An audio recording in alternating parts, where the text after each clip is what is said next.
Hello everyone साथियों। यह प्रश्न जो है यह बाल विकास में प्रश्न पूछा हुआ क्वेश्चन है।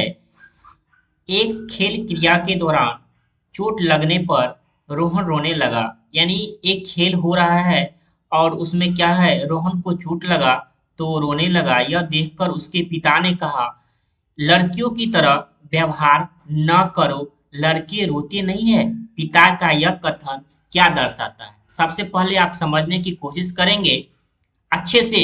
ऐसे ही घुमा के प्रश्न पूछा जाता है कि चोट लग गया, ठीक, एक रोहन को, और उसके और रोहन ने क्या किया, रोने लगा। तो उसके पिता ने कहा कि लड़कियों की तरह व्यवहार न करो, लड़के रोते नहीं है। तो यह पिता का क्या कथन है? तो सबसे पहले एक नजर दर्शाते हैं। क्या लड़के रोते नहीं है क्या? लड़के रोते नहीं है क्या? लड़के का दिल नहीं दुखता है क्या जब, हाँ, लड़के रोते हैं। तो लड़के कब रोते हैं? तो ऐसा नहीं है कि बहुत लोग कहते हैं कि लड़के जो रोते हैं ना, जब लड़के का, ये रेड कलम से लिख रहा हूँ, दिल दिल जब टूटता है तो लड़के रोते हैं। तो क्या लड़की नहीं रोते हैं क्या? लड़की भी रोते हैं और लड़के भी रोते हैं। तो एक आप इस कॉन्सेप्ट को समझने की कोशिश करेंगे कि लड़के रोते हैं, क्या लड़की नहीं रोते हैं? तो यह क्या दर्शाता है? यह हमारा जो है, क्या यह लैंगिक रूढ़िवादिता को दर्शाता है कि लैंगिक रूढ़िवादिता को चुनौती देता है, या लैंगिक भेदभाव को कम करता है, या लैंगिक समानता को बढ़ावा देता है? तो साथियों, यह हमारा क्या कहलाता है? लैंगिक रूढ़िवादिता को दर्शाता है। लैंगिक रूढ़िवादिता में कहा जाता है कि जैसे अगर घर का काम है तो घर का काम सिर्फ महिला करेगी। क्या पुरुष नहीं कर सकती है? हाँ, पुरुष और महिला दोनों घर का काम कर सकती है। और बाजार का काम ऐसा माना जाता है कि जो होगा वो क्या करेगा, मेल करेगा, यानी पुरुष करेगा बाहर का काम और घर का काम महिला करेगा। तो क्या अब ऐसा नहीं हो गया है? अब तो ऐसा समय बदल चुका है।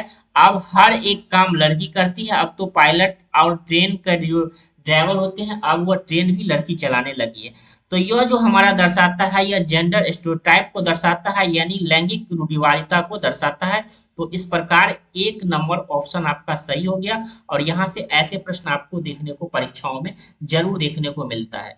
अगला प्रश्न है, कहता है एक प्रगतिशील कक्षा में, क्या एक प्रगतिशील प्रोग्रेसिव क्लासरूम की बात कर रही है, अध्यापक को जटिल पाठ्यक्रम का पालन करना चाहिए? क्या एक टीचर को अटल पाठ्यक्रम का पालन करना चाहिए, एक कठिन करने का फिक्स क्या, कि नहीं ये ही होना चाहिए? गलत बात है। विद्यार्थियों में प्रतिस्पर्धा पर बल देना चाहिए। क्या आप हमेशा कंपटीशन पर बल देंगे कि अच्छा मोहन तेज है, अच्छा सोहन तुम तेज क्यों नहीं हो, तुम क्यों ना पढ़ते हो? या फिर ज्ञान की संरचना के लिए बच्चों के मौके अवसर प्रदान करना चाहिए? यानी ऑप्शन नंबर हमारा सी जो है, यह आपका करेक्ट हो गया।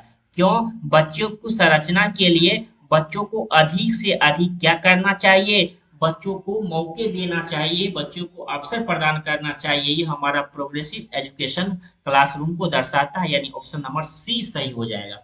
देखिए परीक्षा में कैसे छांटना है। अध्यापक को अटल परिश्रम कहता है, फिक्स की बात हो रहा है तो फिक्स नहीं होना चाहिए, ठीक, गलत हो गया। प्रतिस्पर्धा पर बल देना चाहिए। देखिए प्रतिस्पर्धा कंपटीशन की बात होना चाहिए, लेकिन ये कहता है प्रतिस्पर्धा पर बल देना चाहिए, बल देना चाहिए कंपटीशन की। राम तेज है तो मोहन क्यों नहीं तेज है? तो ऐसा नहीं होना चाहिए। बच्चों को अगर आप अवसर देते हैं तो ऑलरेडी बच्चा तेज बन जाएगा। इस प्रकार क्या होगा, इस प्रकार आप ऑप्शन को छांट सकते हैं। अगला है, एक गतिविधि के दौरान एक एक्टिविटी हो रहा है, इसके दौरान छात्रों को संघर्ष करते देख एक अध्यापिका कहती है, बच्चों को संकेत और इशारे जैसा क्या, क्यों, कैसे प्रदान करने का फैसला लेती है। तो ले वाइगोस्की, देखिए इतना आप नहीं भी पढ़ेंगे, अगर ले वाइगोस्की अगर आप देख लिए तो आप ऑप्शन को छांट सकते हैं। बच्चों को अधिगम के लिए अनुप्रेरित करना, अधिगम की बात हो रही है। आगे ऑप्शन को देखते हैं। अधिगम के लिए पाठ ढांचा या आधारभूत, तो आपको पता होगा ये हमारा एसके फोल्डिंग की बात कौन करते हैं? तो साथियों आपको बता दूं कि एसके फोल्डिंग की बात आपको अगर पढ़े होंगे सीडीपी में तो ठीक, तो यह हमारा कौन करता है? यह हमारा वाइगोस्की महोदय करते हैं। तो आपका थोड़ा लग गया कि हाँ ये सही हो सकता है। आगे पढ़ लेते हैं। छात्रों में प्रत्याहार निकाश प्रवृत्तियां पैदा करेगी, या अधिगम की प्रक्रिया में अर्थहीन होगी, नहीं, यह हमारा अर्थहीन नहीं होगा। तो यह हमारा क्या हो जाएगा, जब वाइगोत्स्की की बात हो, वाइगोत्स्की के सिद्धांत की बात हो, तो यह हमारा क्या होता है, अधिगम के लिए पाठ ढांचा यानी स्कैफोल्डिंग, यानी ऑप्शन नंबर बी जो है यह आपका करेक्ट हो जाएगा। इस प्रकार साथियों आप ऑप्शन को क्या कर सकते हैं, बी को सही कर सकते हैं, और इस प्रकार भी आप ऑप्शन को छांट सकते हैं, जिससे आपका पढ़ा हो जाएगा, आपकी परीक्षाओं में जो है ये गलती नहीं होगा। अगला प्रश्न जैसा कि साथियों स्क्रीन पर दिख रहा होगा, जिसमें कहता है, यह प्रश्न जो है यह वेरी वेरी इंपॉर्टेंट है। यह प्रश्न यहाँ से 1 नंबर आपके परीक्षाओं में फिक्स रहते हैं, सेम ऐसे ही प्रश्न पूछे जाते हैं।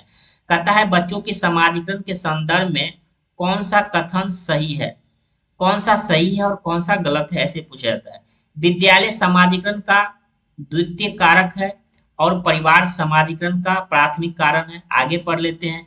विद्यालय समाजीकरण का प्रथम कारक है, तो नहीं, तो परिवार आपको याद रखना है, परिवार आपका क्या होता है, प्राथमिक कारक। क्या होता है, परिवार आपका होगा प्राथमिक।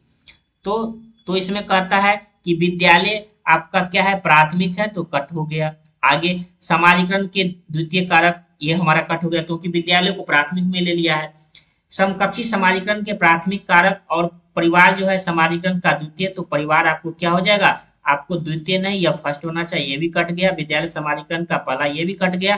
परिवार एवं जनसंचार दोनों समाजीकरण के दोनों, तो परिवार आपको पता है कि मैंने बताया कि यह हमारा क्या होता है, यह हमारा प्राथमिक में आता है, यह हमारा किस में आ जाएगा, प्राथमिक समाजीकरण में आता है।